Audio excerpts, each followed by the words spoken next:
Bonjour à toutes et à tous et bienvenue sur la chaîne des aventures de Nico. On se retrouve donc à Gyeongju pour une nouvelle journée à la découverte de cette ville incroyable et historique. C'est le 8e jour de l'aventure. Aujourd'hui ça fait plaisir, on s'est levé un peu plus tôt, on aura le temps de profiter vraiment de la journée. J'en profite pour vous dire que si vous aimez les aventures pour le moment, n'oubliez pas de liker, de partager, de commenter et de vous abonner à la page. Aujourd'hui, journée un peu spéciale, on a commencé un peu plus tôt. On va s'éloigner un petit peu de Gyeongju, même si on y reste. Mais on va aller voir deux pépites, deux chefs-d'œuvre de l'architecture bouddhique.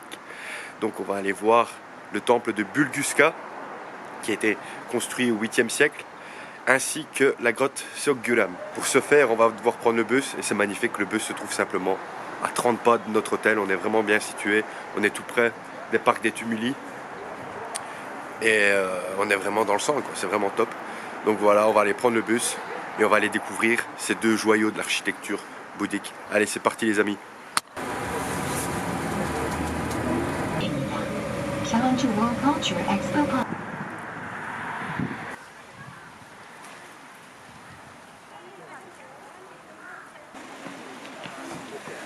Nous voilà donc au pied du mont Toham où se trouve le temple Bulguska et les grottes de Seokguram, qui sont patrimoine de l'UNESCO depuis 1995, étant donné que c'est deux bijoux vraiment de l'architecture bouddhique de l'époque de la dynastie Silla.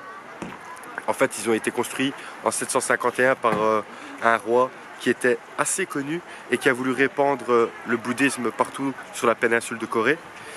Mais en fait, la légende dit que ce serait son premier ministre qui aurait voulu créer les deux temples. Et il y a une légende qui dit qu'en fait, ce serait la réincarnation d'une femme, ce ministre, et qu'il aurait bâti ces deux bâtiments, donc ces deux temples, exprès pour ses parents, donc de sa vie réelle et de sa vie antérieure. Et donc on va aller découvrir ça, ce qui paraît c'est vraiment très très joli. On va traverser deux ponts, et ces deux ponts en fait ils permettent de laisser derrière soi, avant de rentrer dans le temple, toute la négativité, toutes les peines, toutes les tristesses. Donc c'est le moment de partir sur des bonnes ondes à la découverte de ce joli temple de Bulguska et de ces grottes. Donc c'est parti avec Cut, le célèbre Cut. Cut il est pas en forme, mais moi je suis pas en forme non plus. Un peu malade et j'ai la patte en feu. On est plus fait pour tout ça, on est plus fait pour tout ça.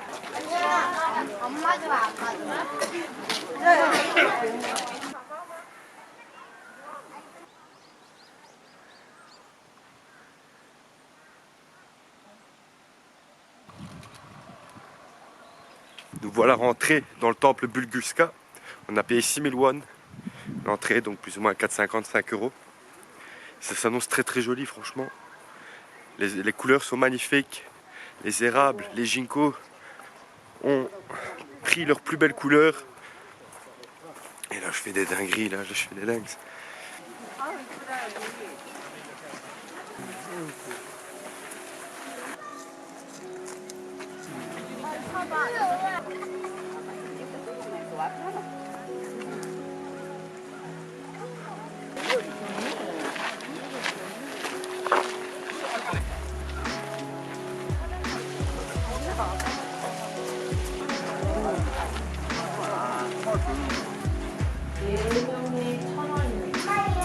Allez, on passe le dernier pont.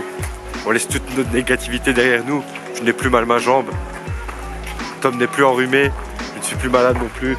Tout va bien se passer. Le cœur du Bouddha va nous guérir, j'en suis sûr. Si tu rentres dans le monde de la vérité du Bouddha, ça va?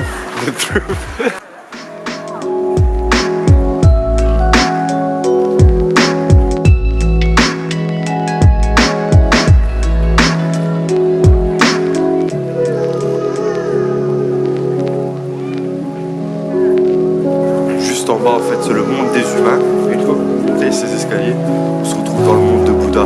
Là on est dans le monde de Bouddha.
Voilà, on sort de ce temple Bulguska qui était très très joli, mais très très bondé aussi de touristes.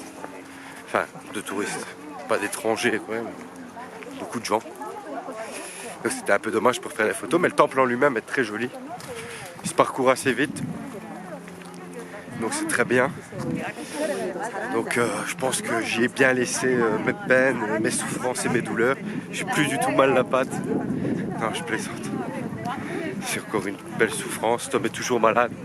Mais bon, on n'a pas le choix. On ne va pas se laisser abattre quand même. Il faut garder le smile. Hein, Tom?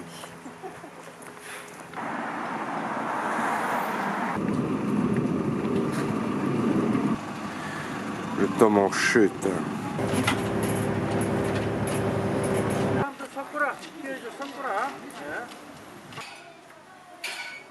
On continue notre ascension de la montagne du mont Toham pour aller voir le deuxième point d'intérêt de la journée qui sont les grottes de Seokguram. En fait, ces grottes, elles ont été longtemps abandonnées, même si elles ont été bâties en même temps que le temple Bulguska au 7e, 8e siècle.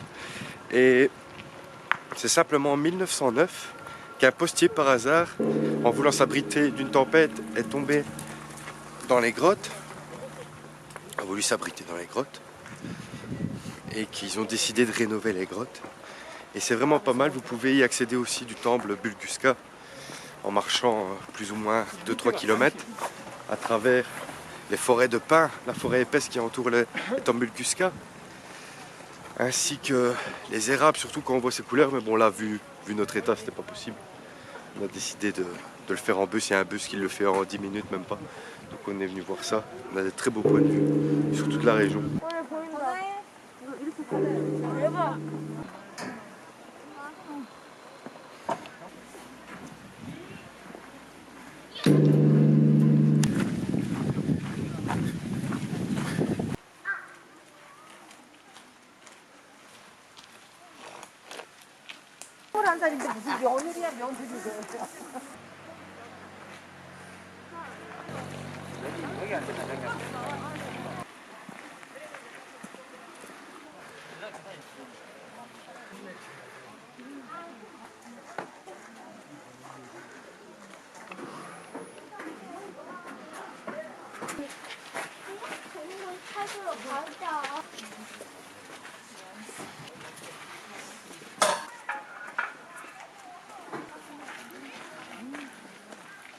Bon voilà, on revient des grottes de Seokguram.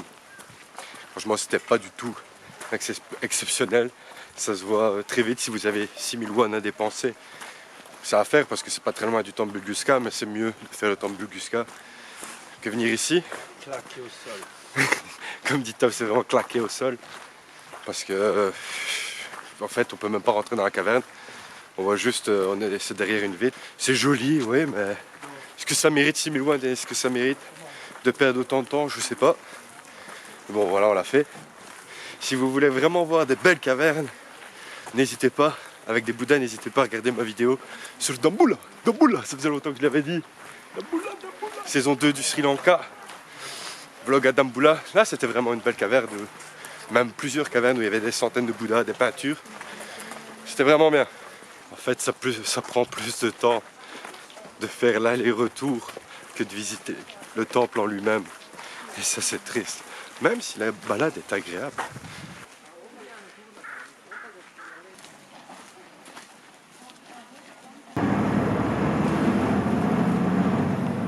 Bon voilà, on est de retour à Gyeongju. Ça a été sympa la visite de ce petit temple Bulguska et de ces grottes. Bon, maintenant on a plusieurs possibilités, mais la journée commence à avancer et le soleil se couche. Donc il est déjà 4 heures là, il nous reste plus ou moins 1h30 de soleil. Donc soit on va au Mont Namsan, mais on ne pourra pas en profiter plus que ça. Soit il y a aussi le petit village folklorique de Yandong à voir, mais on a déjà vu celui de Haoe. Donc l'utilité, je la vois pas vraiment. Une autre des alternatives, c'est vraiment chiller tranquillement ici dans le centre de la ville. Et étant donné que Tom est pas bien et que moi je commence à avoir mal ma jambe et mon pied, je pense qu'on va plutôt opter pour ça. Petite journée chill, il y a des marchés, il y a 2-3 choses à voir de journée. Donc pourquoi pas se promener, se balader dans les rues tranquillement, se reposer pour la dernière semaine. La semaine qui arrive sera la dernière semaine de cette saison 3 des vlogs en Corée du Sud. Peut-être le bon moment pour se reposer un petit peu et se mettre en forme, bien préparer la suite du voyage, sachant que demain on va vers Busan. Donc là, on va 2-3 minutes à l'hôtel se poser, recharger les batteries et on va aller se promener dans les rues de la ville. Allez, je vous emmène avec moi, c'est parti.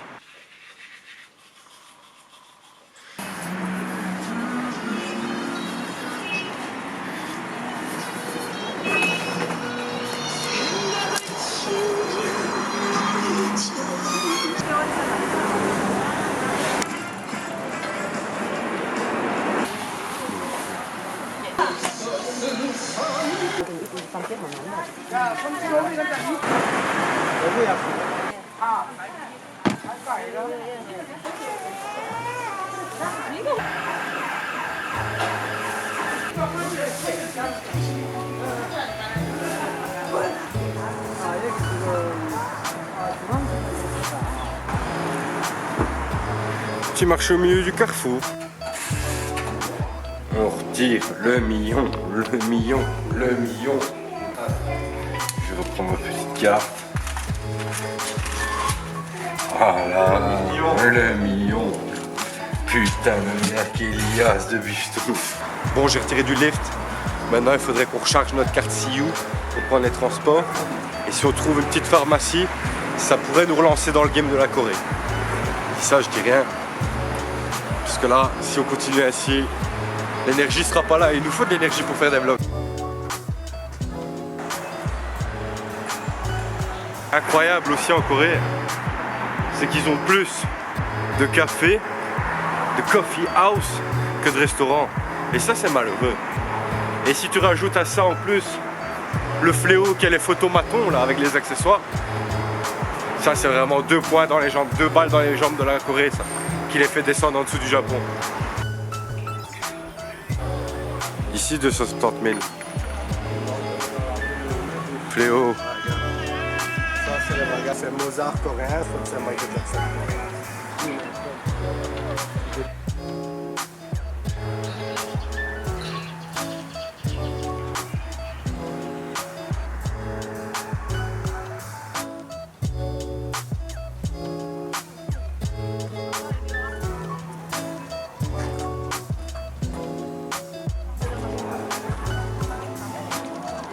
Petite pause onigiri. Alors,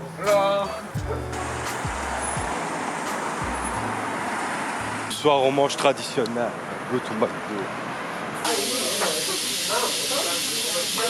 On vient de se poser dans un restaurant. On a enfin bien voulu nous accueillir. On a fait au moins 3 restaurants. On est rentré, ils nous ont fait stop. Ça va, il est 18h30, faut arrêter un moment. Ils veulent pas de nous, c'est tout. Heureusement, c'est encore une petite mamie qui a bien voulu nous accueillir. Et là, il n'y avait pas de menu, il n'y avait rien du tout. Il y avait un menu en coréen. J'ai utilisé Google Traduction pour comprendre. On a pris un pot-au-feu de bœuf. Par contre, ici, on a beaucoup de banchan. Les banchan, c'est des accompagnements comme le kimchi, tout ça. Et on a, je sais pas c'est quoi du tout. Là, c'est des pousses de soja. Là, c'est de la peau de poisson, je pense. Là, c'est de la pâte de poisson. Et le kimchi. Par contre, ça, je sais pas du tout c'est quoi. Ça fait peur ça. Et ça, je sais pas c'est quoi. C'est quand même mystique, Corée du Sud. Après 18h30, soi-disant, tout est fermé. À un moment, il faut qu'on m'explique. Déjà hier, on a galéré au soir à 21h, ça je veux bien comprendre. Aujourd'hui, il est 18h30, faut arrêter. Allez, mets-moi un petit. Ça a bien débouché, ça. Mettez un like si vous pensez que Top c'est une petite frappe. Bye bye, cut. Ça, c'est mon petit sac, ça. Sony is everywhere. Il y a du choix ici, un cut.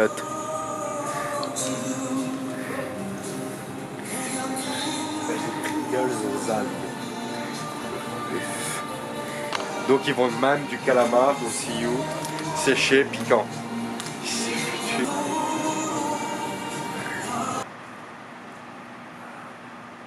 Bon voilà, on a pas mal mangé du tout. On en a eu pour 42 000 won. Donc non, 47, donc ça fait entre 35 et 40 euros. C'était pas mauvais, une petite potée ainsi, un petit pot-au-feu de de lard de porc avec plein de banchan, plein de condiments. C'était vraiment bon. Et là, on s'est pris une petite bouteille, des petites sucreries pour ce soir. On va se reposer, on va boire un petit coup, vous savez bien. Donc on boit notre petit verre et je prépare le reste du voyage pour que ça soit choco pépite, tout en me reposant. Ma petite pâte en feu. On va m'appeler Sanji la jambe noire bientôt. Donc on se retrouve à l'hôtel. Il peut se passer plein de choses à l'hôtel. On peut faire des dingues. Let's go mon soleil, s'amuser. Et surtout n'oubliez pas de manger du kimchi, c'est très important. C'est important le kimchi. Rentré à l'hôtel, on est posé, on profite de cette petite soirée, on se repose, on prépare la suite du voyage. Donc je vais vous souhaiter une très bonne nuit. On se retrouve demain à Busan, en direction de Busan. On va prendre le train, le bus, parce qu'il n'y a plus de train non plus ici, j'imagine de toute façon. On va prendre le bus le plus tôt possible pour pouvoir profiter de la journée. On est là pour 2 jours à Busan. Donc on se retrouve demain les loups. Je vous souhaite une très bonne nuit. N'oubliez pas de liker, commenter, partager, vous abonner. Ça fait toujours plaisir à la famille. Et on se retrouve demain. La bise. Ça part sur une dégustation de Pocky à la forêt, à la framboise et de crunchy. On est en direct avec le Za qui apparaît pour la première fois sur les aventures de Nico. Et ça c'est le feu. Ça c'est pour tous les rageux là. Tous les youtubeurs qui ont jamais voulu m'accueillir sur leur chaîne. Je bois votre sang, je vous brise.